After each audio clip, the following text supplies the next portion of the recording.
رمضان يا فيك الضياء رمضان يا خير الشهر. Bismillahirrahmanirrahim. Alhamdulillah wassalatu wassalamu ala Rasulillah wa ala alihi wa sahbihi wa mawala wa la haula wa la quwata illa billah. Teman-teman yang dimuliakan Allah, kita masuk pada episode kedua kita dalam program Sehat Unfa secercah nasihat Ustadz Muhammad Farazi Ansar, spesial for Ramadan series ya. Ini episode kedua kita. Dan insyaallah tema kita pada kesempatan hari ini adalah bulan Ramadan adalah bulan Al-Qur'an. Ramadan adalah bulan yang identik dengan Al-Quran. Kita tentu dianjurkan untuk membaca Al-Quran di sepanjang hari, di sepanjang bulan. Tetapi ketika masuk bulan suci Ramadan, perlakuan kita harus berbeda. Harus ada yang spesial antara perlakuan kita dengan Al-Quran, dengan kalamullah. Kita harus memiliki waktu yang kemudian kita paksakan, kita usahakan, kita maksimalkan untuk selalu dekat dengan Al-Quran. Karena pada bulan inilah Allah menurunkan Al-Quran. Kata Allah Azza wa Jalla, Inna anzalnahu fi lailatul qadar. Kami turunkan Al-Quran pada satu malam, yaitu malam Lailatul Qadar.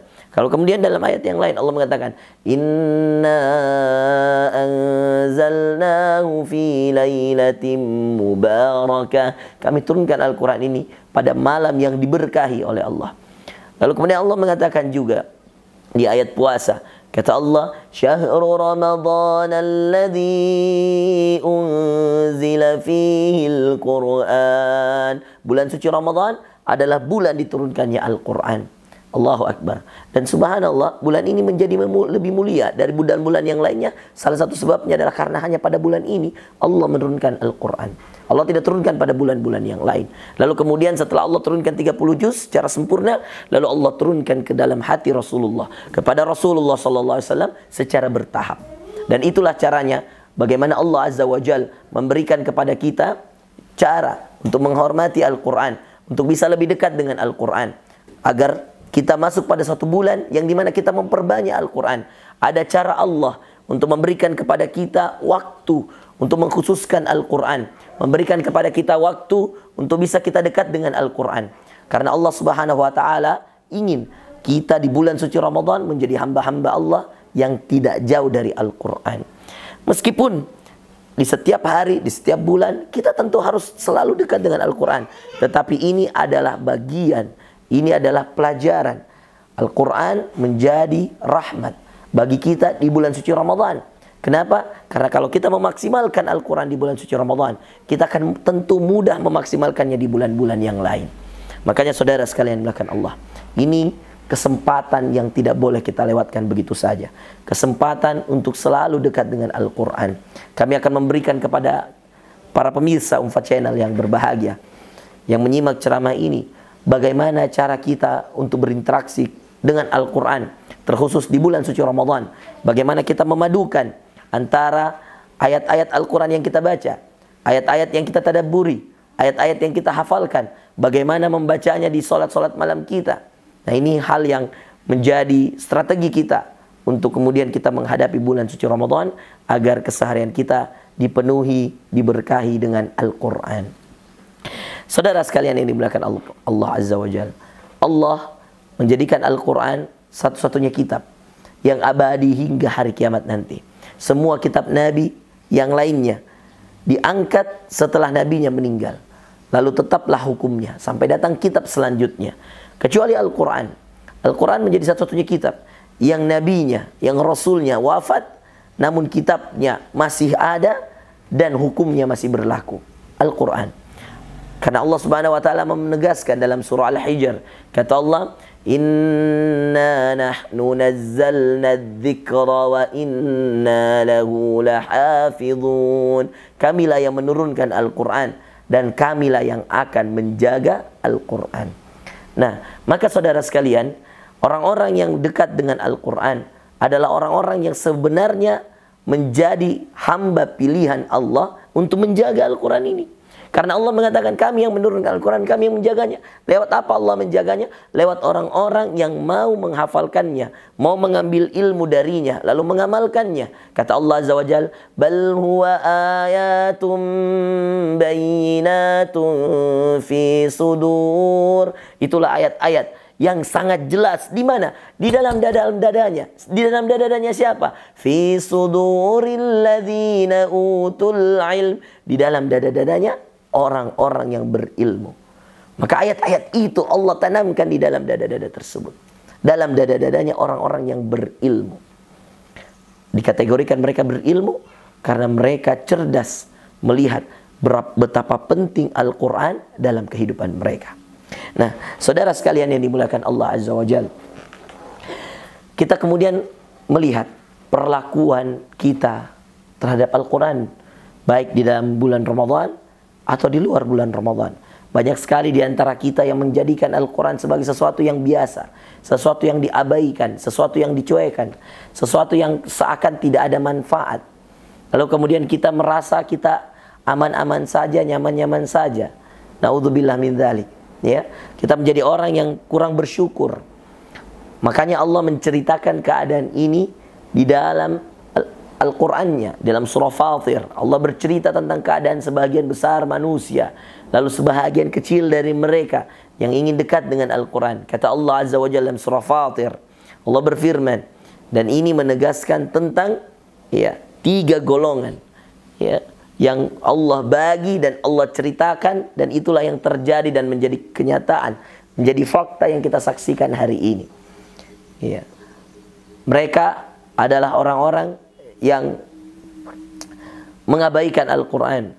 Mereka menjadikan Al-Quran sesuatu yang sesuai dengan kebutuhannya. Tetapi ada juga golongan yang menjadikan Al-Quran sebagai sesuatu yang sangat-sangat urgent untuk kemudian dijadikan pedoman, dijadikan rutinitas keseharian. Allah Subhanahu wa taala menceritakan itu di dalam Al-Quran. Dan ini menjadi sesuatu yang mutlak untuk kemudian kita pelajari, untuk kemudian kita dengarkan, untuk kemudian kita jadikan bahan renungan, bahwa memang seperti itulah Allah menjadikan Al-Quran itu kepada kita di dalam hati-hati kita. Allah mengatakan dalam surah Fatir, "Tsumma awrathnal kitaba alladzina istafaina min ibadina." Lalu kami wariskan Al-Quran, Alkitab atau kitab-kitab yang lain, kami wariskan termasuk Al-Quran kepada nabi-nabi pilihan kami. Awrathnal kitaba alladzina istafaina min ibadina. Hamba-hamba yang kami pilih dari sekian banyak manusia. Kata Allah, Allah bagi menjadi 3 golongan. Faminhum zalimun li nafsih. Ada sebagian besar, dan ini kebanyakan kata para ahli ilmu. Kenapa Allah menyebutkannya pertama? Karena ini yang paling besar, paling banyak jumlahnya. Faminhum zalimun li nafsih. Ada yang zalim pada diri mereka. Kenapa mereka dikategorikan zalim pada diri mereka? Karena mereka jauh dari Al-Quran. Mereka malas membaca Al-Quran. Sampai-sampai Rasulullah SAW mengeluhkan keadaan umatnya ini. Kata Allah Azza wa Jalla bercerita tentang Rasulullah SAW. Ketika Rasulullah SAW mengeluhkan keadaan umatnya. Qala ya Rabbi inna qawmi ittakhadhu hadzal Qur'ana mahjura. Kata Rasulullah SAW. Ini firman Allah dalam surah Al-Furqan. Ya Rabb, ya Allah, ya Tuhanku, inna qaumi, sungguh kaumku ya Allah, sebagian besar kaumku ya Allah, ittakhadhu hadzal Qur'ana mahjura, menjadikan Al-Quran ini sesuatu yang diabaikan, sesuatu yang dilupakan. Maka kemudian Allah mengkategorikan orang-orang yang lupa pada Al-Quran, lupa kepada membacanya, mentadaburinya, mengamalkannya, menghafalkannya. Orang-orang yang lupa pada kitab Allah, Allah jadikan mereka golongan yang menzolimi diri mereka sendiri. Secara tidak langsung mereka telah menzolimi dirinya sendiri. Subhanallah. Ini penting sekali ikhwah sekalian. Penting sekali pemirsa yang dimuliakan Allah. Untuk kita ketahui bahwa orang-orang yang orang-orang yang justru ketika mereka jauh dari Al-Quran, sebenarnya mereka lah orang yang menzolimi diri mereka sendiri. Karena kalau kemudian mereka dekat dengan Al-Quran, mereka sendiri akan mendapatkan manfaat dari Al-Quran itu sendiri. Lalu kemudian Allah mengatakan golongan yang kedua, wa minhum muqtasida, dan sebahagian mereka adalah orang-orang yang pertengahan. Dan ini juga kurang baik, karena orang-orang tersebut adalah orang-orang yang nanti ketika butuh terhadap sesuatu, punya masalah, punya sesuatu yang kemudian harus dia selesaikan, baru kemudian dia mendekat kepada Allah lewat Al-Quran. Ada yang nanti seketika menjelang sakaratul maut, baru kemudian dia membacakan Al-Quran. Naudzubillah min dzalik. Ini tidak benar. Jangan sampai kita menjadi orang-orang yang nanti butuh baru kembali pada Quran. Tidak. Justru Al-Quran lah yang akan menyelesaikan kebutuhan kita. Al-Quran akan menyelesaikan masalah-masalah kita. Dia obat, dia petunjuk, dia rahmat, dia Al-Quran adalah syifa, kesehatan, dan seterusnya. Ya, Allahu Akbar. Dan inilah yang menjadi hal paling penting kemudian kita pelajari dan kita fahami pada kesempatan episode yang kedua ini. Lalu kemudian datang golongan yang ketiga yang Allah katakan dalam Al-Quran, wa minhum sabiqum bil khairati biiznillah. Di antara mereka ada yang berlomba-lomba dalam kebaikan atas izin Allah. Atas izin Allah. Karena izin Allah, mereka adalah orang-orang yang berlomba-lomba dalam sebuah kebaikan. Ya, subhanallah. Dan saudara sekalian yang dimuliakan Allah, kita menjadi mengerti, kita jadi faham bahwa kita semua pada kesempatan hari ini telah Allah berikan kepada kita, telah Allah karuniakan kepada kita kesempatan, telah Allah berikan kepada kita karunia yang luar biasa, lisan yang sehat, mata yang masih melihat dengan baik, telinga yang masih mendengar. Tidakkah kita ingin menggunakannya pada sebuah kebaikan yang bernama tadarus Al-Quran, tilawatul Quran, yang kemudian menjadikan kita sabiqun bil khairat. Kata Allah, golongan yang ketiga adalah mereka orang-orang yang selalu berlomba-lomba dalam kebaikan. Yang dimaksud dengan berlomba-lomba dalam kebaikan tentunya di sini adalah fokusnya adalah Al-Quran. Berlomba-lomba untuk memperbanyak baca Al-Quran, berlomba-lomba untuk segera mengkhatamkan Al-Quran, berlomba-lomba untuk menambah hafalan Al-Quran, berlomba-lomba untuk memahami ayat-ayat Al-Quran. Semua kehidupan yang dipenuhi dengan Al-Quran, itulah kehidupan yang akan menerima kebahagiaan di dunia maupun di akhirat. Dia mendapatkan kebahagiaan di dunia dan mendapatkan keselamatan di akhirat. Itulah Al-Quran.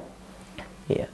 Orang-orang yang selalu dekat dengan Allah lewat kalamnya, firmannya, adalah orang-orang yang sangat beruntung ketika mereka hidup di dunia dan di akhirat.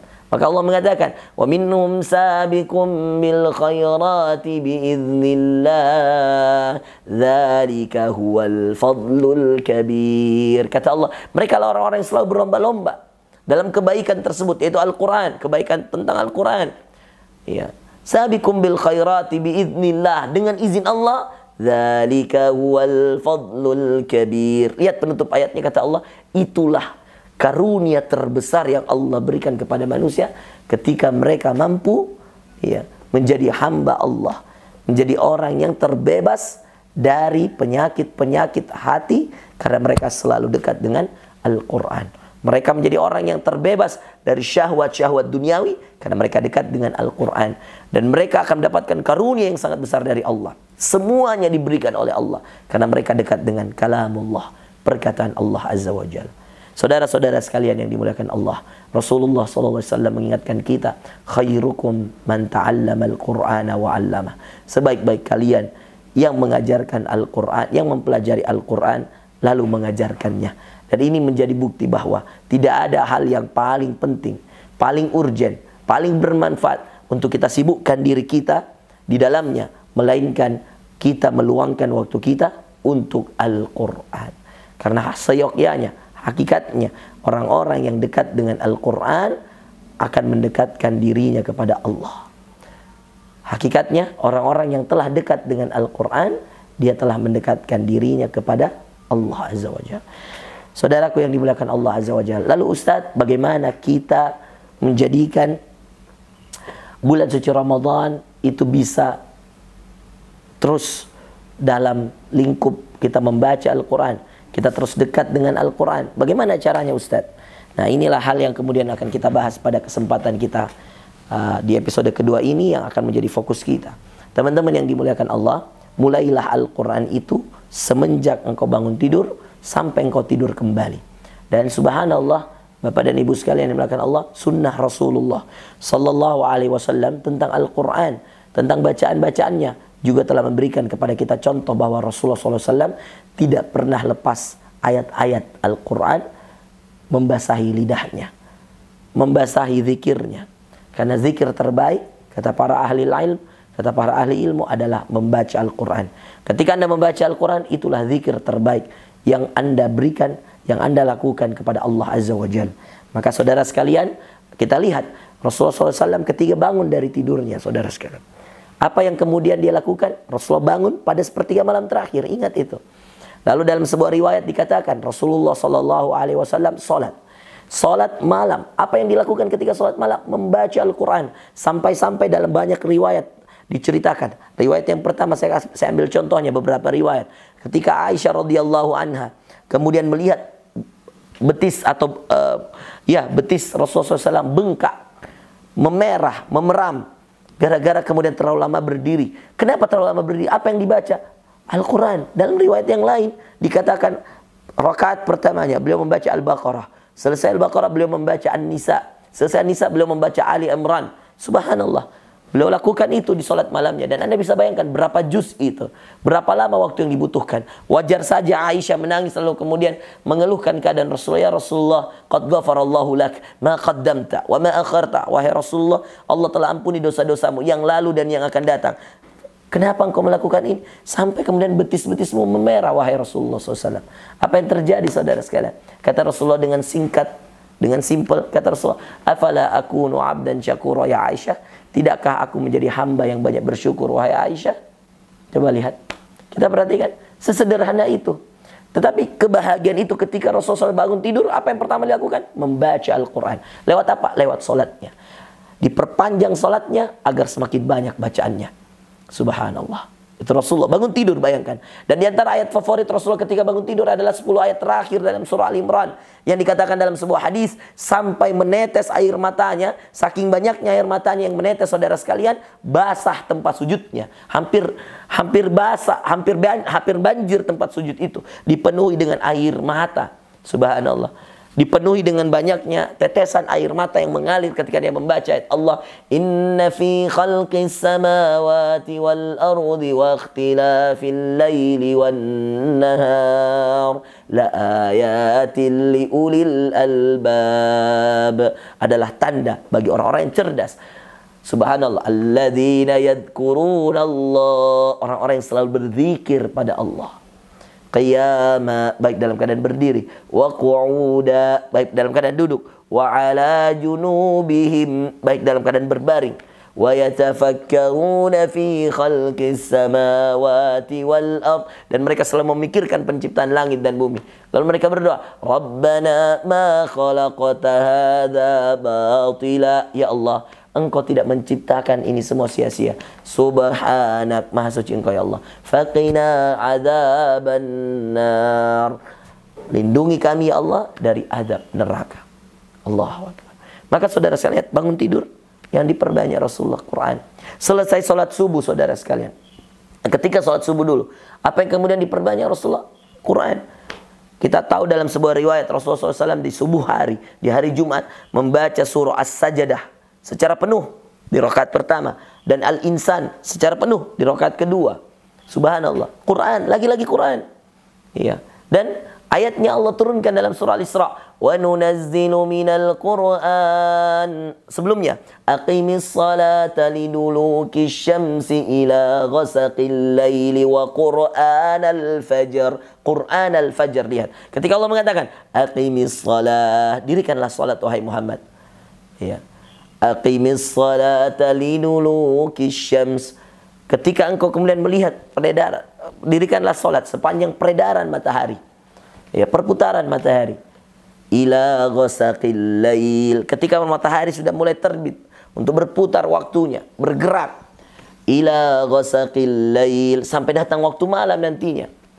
Wa Qur'anal fajr, dan ketika masuk waktu fajar.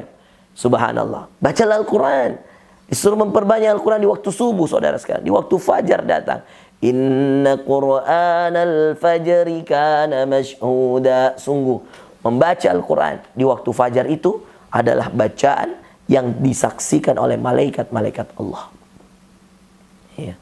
Bacaan kita di waktu fajar adalah bacaan yang membuat kita sadar bahwa kita sedang disaksikan dan dibersamai oleh malaikat-malaikat Allah. Nah, saudara-saudaraku yang dimuliakan Allah yang berbahagia, ketika kemudian kita sudah mengetahui itu, Rasulullah SAW memperbanyak bacaan Al-Qurannya pada salat subuhnya. Iya. Untuk apa? Untuk menikmati kembali Qurannya. Setelah itu saudara sekalian, lagi-lagi Rasulullah SAW memberikan kepada kita contoh, yaitu membaca zikir pagi. Di antara zikir pagi Rasulullah membaca ayat kursi. Lalu kemudian dibacakan lagi ayat setelahnya. 2 ayat setelahnya, la ikraha fid din, qad tabayyana rusyd minal ghayy. Kemudian Allah waliyul ladzina amanu yukhriju minadh dhulumati ilan nur. Ini pada zikir pagi Rasulullah membaca kembali. Lalu ada Al-Ikhlas, Al-Falaq, An-Nas dibaca kembali oleh Rasulullah sallallahu alaihi wasallam di setiap paginya. Ini loh yang memurtikan kembali Quran. Kemudian masuk salat duha, Rasulullah salat duha, lagi-lagi membaca Al-Quran di dalamnya. Lalu kemudian masuk zuhur, lagi-lagi ada Al-Quran di dalamnya. Asar lagi ada Al-Quran. Subhanallah, dari bangun tidur ke tidur kembali Rasulullah memenuhi keadaan kita dengan Al-Quran. Setelah sholat asar, zikir petang. Setelah itu maghrib, Quran lagi. Setelah itu isya, Quran lagi. Belum dengan sholat-sholat sunnahnya. Anda bisa hitung betapa banyak ayat Quran yang dibaca dalam sehari oleh Nabi kita Muhammad SAW. Belum lagi menjelang tidur, ada sunnah membaca surah As-Sajdah. Rasulullah SAW pernah menyuruh kita untuk membaca surah As-Sajdah. Ya, karena itu akan menghilangkan kita dari adab. Lalu kemudian Al-Mulk. Ada sunnah membaca surah Al-Mulk sebelum kita tidur. Ada sunnah membaca ayat kursi sebelum kita tidur. Ada sunnah membaca Al-Ikhlas, Al-Falaq, An-Nas. Lalu kemudian kita tiupkan di tangan-tangan kita, telapak tangan kita. Lalu kemudian kita usapkan di seluruh badan kita. Itu semua sunnah, saudara sekalian. Semuanya sunnah yang perlu kita kerjakan, yang perlu kita ketahui. Untuk kita amalkan bahwa Rasulullah SAW dari bangun tidurnya hingga tidur kembali, hidupnya dipenuhi dengan Al-Quran. Maka teman-teman, mulai ikuti Rasulullah SAW. Pada bulan Ramadan ini, kita mulai dari bangun tidur sampai tidur kembali, nikmati bacaan Al-Quran kita. Bahkan kalau kita sholat, jangan hanya sekedar berniat hanya untuk kemudian sholat. Tidak. Tapi berniatlah di dalamnya menikmati bacaan Al-Quran. Kalau tadi dikatakan sampai becek, sampai basah banget, itu lantai tempat sujudnya Rasulullah karena menangisnya Rasulullah SAW. Bercucurannya air matanya ketika kemudian dia membaca 10 ayat terakhir surah Ali Imran, maka tentu kita mengambil kesimpulan bahwa Rasulullah SAW begitu menikmati bacaan Al-Qurannya ketika waktu malam itu, ketika waktu sholat tersebut. Maka mari teman-teman, kita nikmati ya bacaan Al-Quran kita ketika kita sholat. Kita nikmati bacaan Al-Quran kita ketika kemudian kita mengaji, agar kemudian kita selalu dekat dengan Allah Azza wa Jalla. Nah, itulah tadi tips yang pertama, bagaimana kita memaksimalkan Ramadan kita. Mulailah dari hal-hal sunnah, mulailah dari sholat-sholat wajib dan sunnah yang kemudian bisa kita menjadikan ajang, tempat, cara kita membaca Al-Quran. Lalu yang kedua saudara sekalian, pasang target. Karena kalau kita tidak memasang target, kita akan berhenti sesuai dengan kesibukan kita. Baru baca 1 halaman, kita akan berhenti. Sekarang bikin target. Ketika Anda membuka Al-Quran, matikan handphone dan lihat jam. Anda mengatakan, saya tidak akan berhenti kecuali saya sudah membaca Al-Quran selama setengah jam. Berapapun yang Anda baca, ikuti jam. Atau targetnya bisa dalam bentuk juz. Saya tidak akan berhenti, saya tidak akan melihat WhatsApp, tidak akan melakukan kegiatan apapun, kecuali saya sudah selesai membaca 1 juz Al-Quran. Nah, teman-teman yang berbahagia, inilah yang akan membuat kita bisa rutin membaca Al-Quran. Hal yang selanjutnya, yang ketiga, buat program bersama orang lain. Gurumu, temanmu, boleh. Program menghafal dari jam 6 pagi sampai jam 8 pagi bersama ustadz. Boleh. Setelah itu program tadarus bersama temannya setelah sholat duha. Jam 10 pagi sampai jam 11 pagi misal 1 jam untuk program tadarusnya. Ada kemudian program sebelum zuhur, sebelum asar. Program untuk tafsir, pembelajaran tafsir online misalkan bersama ustadz. Silahkan bikin kegiatan-kegiatan yang bertarget. Kenapa teman-teman? Karena kalau tidak bertarget, syaitan akan terus menggoda kita. Dan kadang-kadang syaitan lebih kuat dari kita untuk bisa menghasut kita, menggoda kita, agar kita jauh dari Al-Quran. Yang terakhir saudara sekalian, tentu juga masih berkaitan dengan Al-Quran. Ketika seseorang ingin menjadi hamba Allah yang selalu dekat dengan Al-Quran, dimudahkan dengan Al-Quran, tidak ada cara yang lebih baik melainkan kita banyak berdoa kepada Allah Azza wa Jalla agar Allah memudahkan kita untuk selalu dekat dengan Al-Quran. Salah satu doanya Anda bisa membaca doa yang sangat familiar ketika kita kecil. Allahumma rahamna bil Quran waj'alhu lana imaman wa nura wa hudan wa rahmah. Kata Allah, kita bacakan ini, ya. Kita membaca doa ini ketika kemudian kita selesai mengaji, kita ingin mengingat Allah, bisa membaca doa ini. Allahumma rahamna bil Qur'an. Ya Allah, rahmati kami dengan Al-Quran. Waj'alhu lana, jadikan Al-Quran bagi kami ya Allah imam, pemimpin kami. Wa nura, cahaya bagi kami. Wa hudan wa rahmah, hudan, petunjuk bagi kami. Rahmah, rahmat bagi kami. Ini kita minta kepada Allah. Ya. Allahumma dzakkirna minhu ma nusina. Ya Allah, ingatkan kami atas apa-apa yang kami dilupakan terhadapnya. Kita minta pada Allah agar kemudian kita diberi kembali ingatan ketika kita lupa terhadap ayat, terhadap bacaan Al-Quran yang mungkin sebelumnya kita sudah fahami. Nah, ini doa bisa kita pakai. Atau doa yang lain. Kemudian Rasulullah SAW berdoa, Allahumma ja'alil Qur'anal azima rabi'a qulubina wa nura sudurina wa jala'a ahzanina wa dhahaba ghumumina wa humumina. Dan secara bahasa Rasul berdoa dengan kata saya, Allahumma ja'alil Qur'anal azima rabi'a qalbi. Ya Allah, jadikanlah Quran yang mulia ini sebagai penyejuk hatiku ya Allah. Wa nura sadri, cahaya di dalam dadaku ya Allah. Wa jalaa huzni, dan dia peredam segala kesedihanku, pelipur segala kesedihanku. Wa dhahaba hammi, dan dia menjadi penghilang segala permasalahan-permasalahan dan pikiran-pikiranku. Itu doa yang dibaca oleh Nabi kita sallallahu alaihi wasallam. Demikian teman-teman sekalian yang dimuliakan Allah, semoga kajian kita episode kedua di bulan suci Ramadan series Sehat Unfa, secerca nasihat Ustaz Muhammad Farazi Ansar, semoga bermanfaat. Dan saya meminta maaf jika ada kesalahan, semuanya datang dari saya meminta maaf dan memohon ampun pada Allah. Dan jika ada kebenaran, itu datangnya dari Allah. Bantu share video ini agar kita mendapatkan kebaikan, supaya orang-orang yang ada di sekitar kita bisa mendengarkan video ini, dan mudah-mudahan setelah mendengarkan video ini mereka semakin dekat kepada Allah lewat dekat dengan membaca firman-firman-Nya. Wassalamualaikum warahmatullahi wabarakatuh.